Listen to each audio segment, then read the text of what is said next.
Same sex marriage पर बुधवार को सुप्रीम कोर्ट में 7वें दिन सुनवाई हो रही है। केंद्र सरकार ने सुप्रीम कोर्ट में कहा कि वो समुदाय की समस्याओं का हल ढूंढने के लिए एक कमेटी बनाई जाएगी। इसकी अध्यक्षता केंद्रीय कैबिनेट सचिव करेंगे। केंद्र ने कहा कि याचिकाकर्ता भी सुझाव दे सकते हैं और हम इन सुझावों को लेकर सकारात्मक हैं।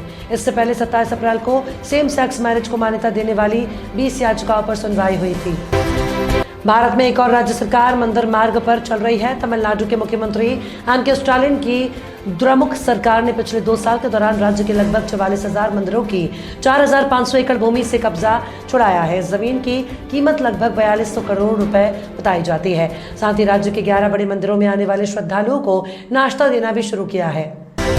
दिल्ली के पूर्व डिप्टी सीएम मनीष सिसोदिया ने अपनी पत्नी के स्वास्थ्य के लिए चिकित्सा आधार का हवाला देते हुए अंतरिम जमानत के लिए दिल्ली हाई कोर्ट का रुख किया। बुधवार को कोर्ट ने इस मामले में सीबीआई को नोटिस जारी कर दिया है। बीते 24 घंटे में देश में कोरोना के 3,270 नए मामले सामने आए हैं। 20 लोगों की मौत हुई है, जबकि 7,698 लोग इस बीमारी से ठीक हुए हैं। नए मामलों में लगातार 6 दिन की गिरावट के बाद मंगलवार को मामलों में बढ़ोतरी हुई है। फिलहाल देश में 40,177 केस एक्टिव हैं। सूडान में 7 दिन के लिए युद्ध विराम का ऐलान कर दिया गया है। दक्षिण सूडान के राष्ट्रपति सल्वा किर की टेलीफोनिक चर्चा के बाद सेना और अर्धसैनिक बल इसके लिए तैयार हुए। ये युद्ध विराम 4 मई से 11 मई तक रहेगा। इस बीच सूडान में जारी लड़ाई के बीच मंगलवार को 20वां मैच जेदाह के लिए रवाना हुआ। गोवा के मुख्यमंत्री प्रमोद सावंत ने कहा कि राज्य में लगभग 90% अपराध बिहार, उत्तर प्रदेश और अन्य क्षेत्रों के प्रवासी मजदूर करते हैं। सावंत ने 1 मई को पणजी में मजदूर दिवस समारोह में ये दावा किया। उन्होंने ठेकेदारों से मजदूरों को काम पर रखने से पहले श्रमिक कार्ड लेने कहा। सावंत ने कहा कि मजदूरों के वितरण को ट्रैक करना जरूरी है।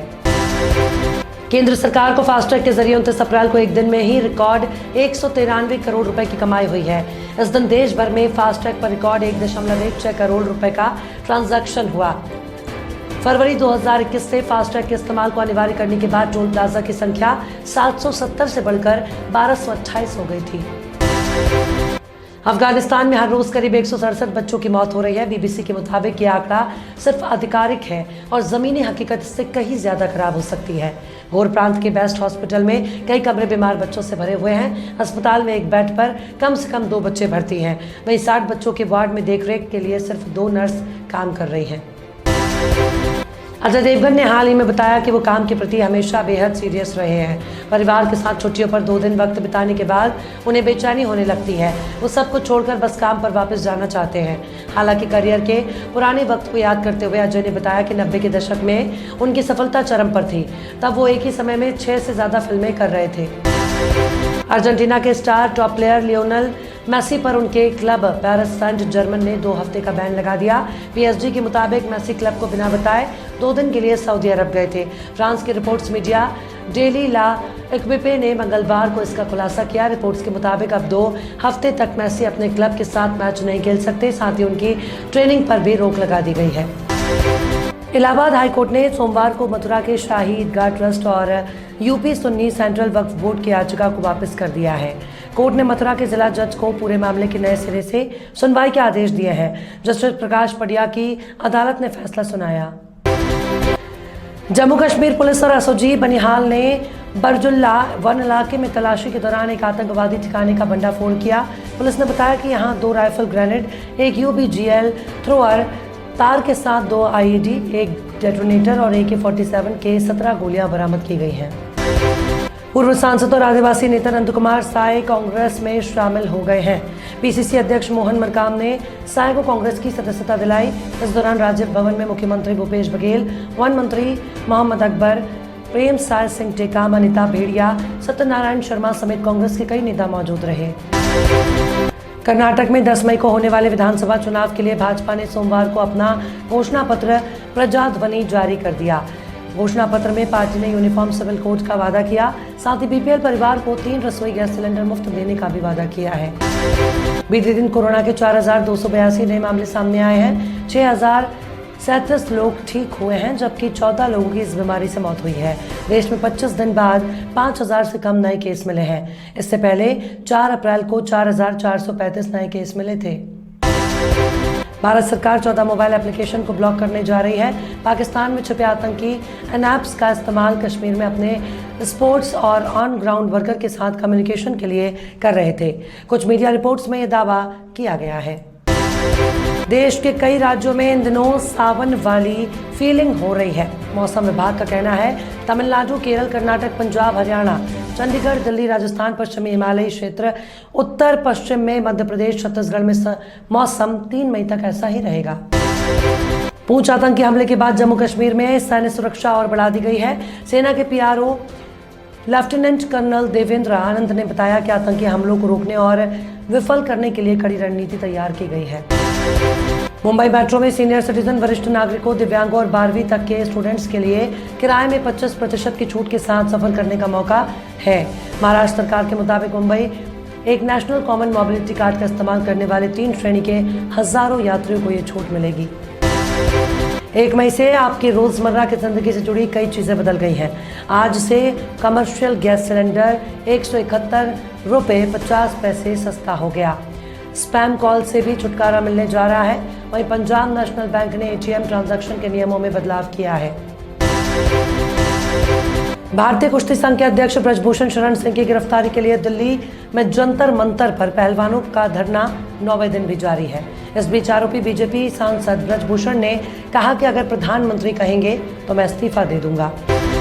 मानहानि मामले में कांग्रेस नेता राहुल गांधी के बाद अब बिहार के उप मुख्यमंत्री तेजस्वी यादव भी एक विवादित बयान में घिरते नजर आ रहे हैं। गुजरातियों को ठग कहने के मामले में अहमदाबाद मेट्रो कोर्ट में उनके खिलाफ एक याचिका दाखिल की गई है। आसाराम को आज जोधपुर हाईकोर्ट से जमानत मिली है। ये जमानत आसाराम के द्वारा सुप्रीम कोर्ट में फर्जी दस्तावेज पेश करने के मामले में मिली है। आसाराम दुष्कर्म के मामले में सजा आजीवन कारावास की सजा काट रहे हैं, इसलिए वो जमानत के बाद भी जेल से बाहर नहीं आ पाएगा। महाराष्ट्र के विभिन्न हिस्सों में बीते कई दिनों से बेमौसम बारिश का दौर जारी है। किसानों और पशुपालकों को इसका भारी नुकसान झेलना पड़ रहा है। अमरावती में तो बारिश का कहर इस कदर बरपा कि सूखी पड़ी नदियां भी लबालब हो गई। जयंत पाटिल के बयान अगला मुख्यमंत्री एनसीपी से होगा पर प्रतिक्रिया व्यक्त देते हुए ठाकरे गुट के सांसद संजय राउत ने कहा, हम उसके लिए पहले एक साथ बैठेंगे, फिर सत्ता आएगी और फिर महाविकास आघाड़ी मिलेंगे। उद्धव ठाकरे को मुख्यमंत्री बनाना भी महाविकास आघाड़ी का फैसला था। शरद पवार ने दावा किया कि बीजेपी कभी अपनी सहयोगी शिवसेना को खत्म करने की फिराक में थी। पवार ने दावा किया कि इसका कारण ये था कि बीजेपी का मानना था कि वो शिवसेना को खत्म किए बिना राज्य में निर्विवाद वर्चस्व हासिल नहीं कर सकती। सुप्रीम कोर्ट की संवैधानिक बेंच ने सोमवार को तलाक को लेकर अहम फैसला सुनाया। कोर्ट ने कहा, अगर पति पत्नी के रिश्ते टूट चुके हैं और सलाह की गुंजाइश ही ना बची हो तो वो भारत के संविधान के आर्टिकल 142 के तहत बिना फैमिली कोर्ट भेजे तलाक को मंजूरी दे सकता है। डीएमजी कृष्णैया की हत्या में दोषी पूर्व सांसद आनंद मोहन की रिहाई के खिलाफ दायर याचिका पर सुनवाई के लिए सुप्रीम कोर्ट तैयार हो गया है। 8 मई को मामले पर सुनवाई होगी। 29 अप्रैल को डीएम श्री कृष्णैया की पत्नी उमा देवी ने पूर्व सांसद की रिहाई को चुनौती दी थी। मध्य प्रदेश में लगातार हो रही बारिश के कारण रातें ठंडी हो गई हैं। रविवार सोमवार की रात को ठंड का एहसास देखने को मिला। भोपाल, इंदौर, ग्वालियर, जबलपुर समेत प्रदेश के 24 शहरों में पारा 20 डिग्री के नीचे पहुंच गया। यहाँ 1 डिग्री से 4 डिग्री तक तापमान में गिरावट आई है। सीटाडेल के बाद प्रियंका चोपड़ा को उनकी अपकमिंग फिल्म लव अगेन में भी मेल एक्टर के लिए बराबर की फीस मिली है। सालों से जेंडर पे गैप के विरोध में अपना मत रखती आ रही प्रियंका ने इस बात पर खुशी जाहिर की है। भाजपा के बाद कांग्रेस ने भी कर्नाटक विधानसभा के लिए अपने घोषणा पत्र का ऐलान कर दिया है। कांग्रेस पार्टी ने सरकार बनने पर बजरंग दल जैसे संगठनों को बैन करने का वादा किया है। पार्टी ने पीएफआई का जिक्र करते हुए कहा कि धर्म के नाम पर नफरत फैलाने वालों पर एक्शन लेंगे। दिल्ली की तिहाड़ जेल में मंगलवार को गैंगस्टर सुनील उर्फ टिल्लू ताजपुरिया की हत्या कर दी गई। तिहाड़ के अफसरों ने बताया कि हत्या जितेंद्र गोगी गैंग के योगेश टुंडा, दीपक, राजेश और रियाज खान ने की। टिल्लू हाई सिक्योरिटी वार्ड में बंद था। यहाँ उस पर नुकीले हथियारों से हमला किया गया। उत्तर भारत में अप्रैल के आखिरी हफ्ते से शुरू हुए बेमौसम बारिश का सिलसिला अभी भी जारी है। मौसम वैज्ञानिकों का कहना है कि अगले 2 दिन उत्तर भारत के साथ ही दक्षिण भारत के राज्यों में भी ऐसा ही मौसम जारी रह सकता है। मौसम विभाग के मुताबिक एक और वेस्टर्न डिस्टर्बेंस बन रहा है, जिसके कारण लगभग पूरे उत्तर भारत में बारिश को लेकर ऑरेंज अलर्ट जारी किया गया है। महात्मा गांधी के पोते अरुण गांधी का मंगलवार सुबह महाराष्ट्र के कोल्हापुर में निधन हो गया। वे 79 साल के थे और पिछले कुछ समय से बीमार थे। वे लेखक होने के साथ सामाजिक राजनीतिक कार्यकर्ता भी थे। उनके बेटे तुषार गांधी ने बताया कि उनका अंतिम संस्कार आज कोल्हापुर में किया जाएगा। सुप्रीम कोर्ट ने फिल्म द केरला स्टोरी की रिलीज पर रोक लगाने की मांग वाली याचिका पर विचार करने से इनकार किया। एससी ने याचिकाकर्ता को उचित मंच से संपर्क करने के लिए कहा। फिल्म का ट्रेलर 26 अप्रैल को सोशल मीडिया पर रिलीज किया गया था, जिसके बाद कांग्रेस पार्टी ने कहा था कि केंद्र को इस फिल्म की स्क्रीनिंग पर प्रतिबंध लगाना चाहिए, क्योंकि ट्रेलर झूठ से भरा हुआ है और मुस्लिम समुदाय को खराब तरीके से दर्शाया गया है। पश्चिमी राजस्थान के बाड़मेर मुनाबाव बॉर्डर पर बीती रात ताराबंदी पार कर रहे 2 घुसपैठियों को बीएसएफ ने ढेर कर दिया। ऐसा बताया जा रहा है कि दोनों घुसपैठिए हेरोइन के खेप लेकर आ रहे ताराबंदी क्रॉस के भारत में घुसे थे। जानकारी मिलने पर बीएसएफ के अधिकारी और पुलिस मौके पर पहुंची।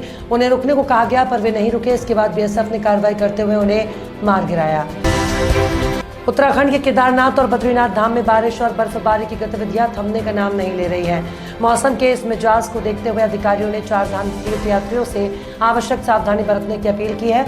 मौसम को देखते हुए रुद्रप्रयाग जिला प्रशासन ने केदारनाथ आने वाले तीर्थयात्रियों से सुरक्षा के लिए फिलहाल जहां है वहीं रहने की अपील की है। कर्नाटक विधानसभा चुनाव प्रचार अपने अंतिम राउंड में है। पीएम नरेंद्र मोदी आज 3 रैलियां करने वाले हैं। पहली रैली वो चित्रदुर्ग में कर रहे हैं। यहां उन्होंने भाजपा के घोषणा पत्र की तारीफ करते हुए कहा कि कर्नाटक को नंबर 1 बनाने का चुनाव है। ये चुनाव तय करेगा कर्नाटक की सच्चाई पर होगा।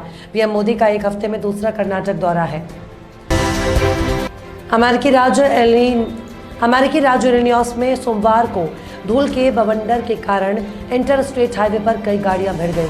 इनमें 20 कमर्शियल व्हीकल और 60 से ज्यादा कारें थी। 6 लोगों की मौत हो गई। इलिनॉइस पुलिस के मुताबिक 30 से ज्यादा घायल अस्पताल पहुंचाया गया और घायलों में 2 साल के बच्चों से लेकर 80 साल के बुजुर्ग शामिल हैं। मरने वालों की संख्या बढ़ सकती है। बवंडर के वक्त हवाएं 70 किलोमीटर प्रति घंटे की रफ्तार से चल रही थी। टकराने के बाद कई गाड़ियां एक दूसरे पर चढ़ गई। बिजनेसमैन आनंद महिंद्रा ने डायरेक्टर एस राजामौली को हड़प्पा और मोहनजोदाड़ो का प्राचीन सभ्यता पर फिल्म बनाने की अपील की है। इसके जवाब में राजामौली ने कहा कि उन्हें भी इसके बारे में विचार किया था। राजामौली ने कहा कि उन्होंने इसके लिए मोहनजोदाड़ो जाने की सोची भी थी, लेकिन पाकिस्तान की सरकार ने उन्हें वहां जाने की इजाजत नहीं दी।